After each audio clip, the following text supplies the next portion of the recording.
Kalau Bapak mungkin pakai mobil listrik dari Jakarta ke Surabaya atau ke Semarang gitu ya, beberapa titik di jalan raya pun juga sudah ada okay, ya SPKL-nya ya. Gitu ya. Jadi nggak khawatir kehabisan baterai.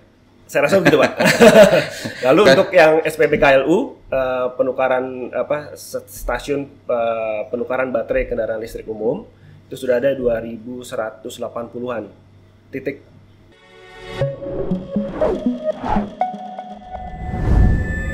Kembali lagi kepada podcast Cari Tahu oleh Asosiasi Emiten Indonesia. Ya, untuk kesempatan kali ini kita masih bersama dengan Pak Nuki, ya, Direktur Eksekutif dari Asosiasi Ekosistem Mobilitas Listrik, ya, atau AML. Nah, untuk teman-teman Cari Tahu, kita akan bedah lebih lanjut ya terkait dengan kondisi saat ini nih industri mobilitas listrik di Indonesia. Mungkin pertanyaan pertama nih Pak Nuki ya. Jadi kira-kira kondisi terkini seperti apa sih ekosistem mobilitas listrik di Indonesia? Apakah sudah sesuai yang ditargetkan oleh pemerintah atau yang sudah diharapkan oleh pemerintah? Apakah kita memang udah di jalur yang benar nih kalau kita comparing dengan mungkin beberapa negara tetangga atau kawasan ya dalam transisi kendaraan atau mobilitas listrik? Oke, terima kasih Pak Gilman. Mungkin saya coba memberikan sedikit informasi ya terkait dengan bagaimana populasi dari kendaraan listrik itu sendiri di Indonesia ya. Untuk mungkin saya akan menjelaskan dari dua segmen terbesar ya, two wheelers dan four wheelers. Untuk two wheelers EV dari 2022 ke 2023 pertumbuhannya cukup naik signifikan, Pak, 262%. Wah. Kalau untuk yang four wheelers bergerak pertumbuhannya di angka 43%. Ini kita bicara salesnya mereka ya atau? Iya. Okay. Ini dari data SRUT ya, sertifikat registrasi uji tipe dari Kementerian Perhubungan, Pak. Nah, itu pun bergerak ke 2024 walaupun tidak begitu drastis seperti 2022 ke 2023, tapi 2024 juga mencatatkan tumbuh positif ya. Masih tumbuh positif. Ya, itu yang saya bisa sampaikan dari sisi populasi. Dari sisi EV infrastructure, katakanlah charging station ya. Saat ini sudah ada per Juli 2024 sudah ada 1.800 titik SPKLU ya, stasiun pengisian kendaraan listrik umum yang tersebar di Indonesia. Walaupun 70%-nya masih terkonsentrasi di Jawa dan nomor 2 ada di Sumatera, tapi saat ini sudah cukup representatif, Pak.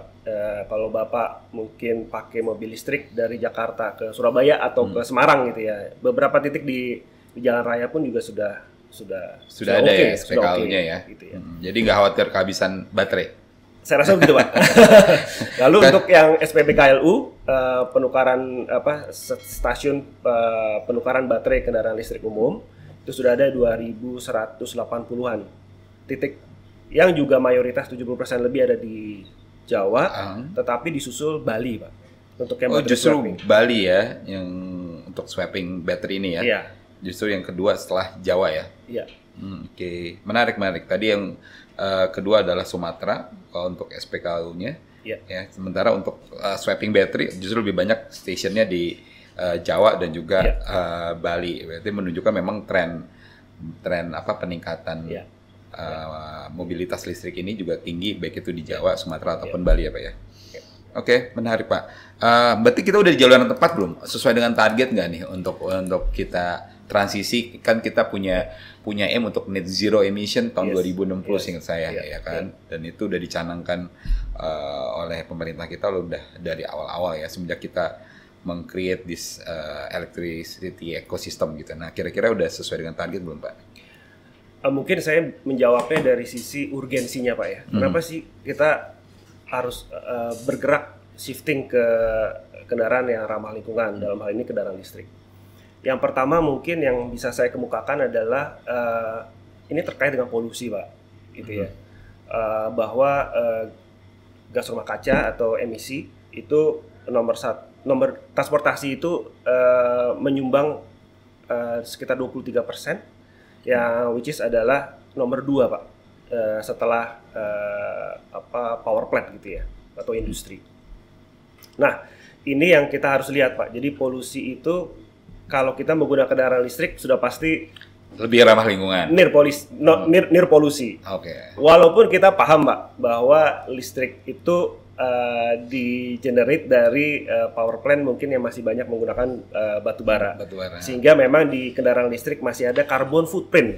Jadi lebih kepada footprint-nya, Pak ya. Walaupun tidak ada emisi yang terbuang ke udara secara bebas, tapi memang ada footprint. Nah, itu mungkin menjadi salah satu PR bersama lah untuk kita mengadvokasi di wilayah hulu, Pak ya. Hulu. Jadi di supply chain juga sama ya. Kita juga harus PR bersama, tidak hanya di sisi consumer aja, customer aja kita udah net zero nih ya pakai kendaraan listrik, tapi juga di sisi hulunya ya saat pembuatan baterai, material dan lain sebagainya gitu ya. Jadi itu menjadi tantangan sendiri. Jadi tantangan terbesar hanya di sisi itu atau memang ada yang lagi yang lain, Pak, dari sisi teknologi, regulasi ataupun infrastruktur di Indonesia yang saat ini? Oke. Kalau dari tantangan, Pak, kalau dari sisi teknologi tentunya kami menggarisbawahi atau melihat dari baterai, Pak ya. Karena komposisi baterai dari sebuah kendaraan listrik itu mungkin sekitar 40% ya. 40%. Sehingga teknologi baterai menjadi kunci juga, Pak.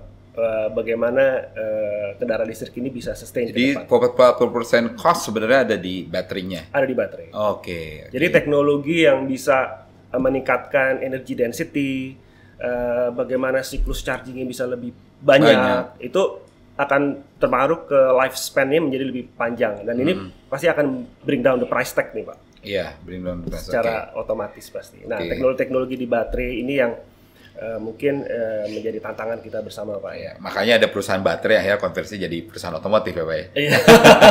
Karena kompetitifnya udah ada di baterai ya. Jadi karena memang salah satu komponen terbesar adalah cost terbesar adalah salah satu komponennya adalah si baterai ini sendiri ya.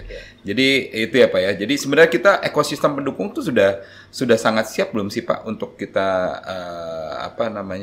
mempercepat adopsi dari ekosistem mobilitas listrik ini, baik itu dari produsen baterainya apa udah cukup atau belum, bicara infrastruktur charging station ataupun rantai pasok di lokal ya kan. Kita juga tahu kan biasanya kalau memang teman-teman yang produsen mobil listrik juga udah mulai memikirkan untuk TKDN-nya juga gitu ya. Dan ini kira-kira gimana nih, Pak, kondisinya untuk mempercepat adopsi dari mobilitas listrik ini sendiri?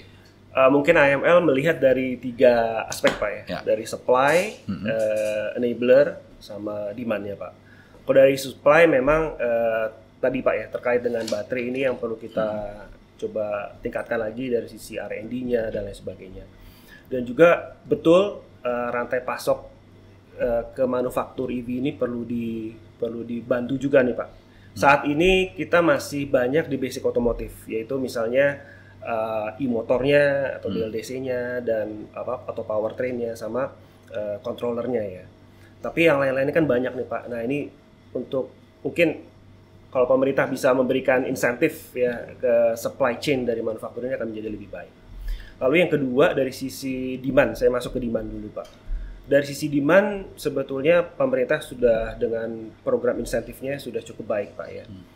Saya ambil contoh, Pak, dari 131.000 populasi two-wheelers EV saat ini, itu hampir 41%, kalau data saya per Juli 2024 ya, 41% itu dibeli dengan program insentif pemerintah. Dengan kata lain, ini cukup signifikan untuk mendorong adopsi, Pak, kendaraan listrik. Itu direct insentif. Dan kalau dari sisi four-wheelers, tax insentif, saya rasa udah cukup membantu ya. Saya lihat juga pertumbuhannya juga cukup baik.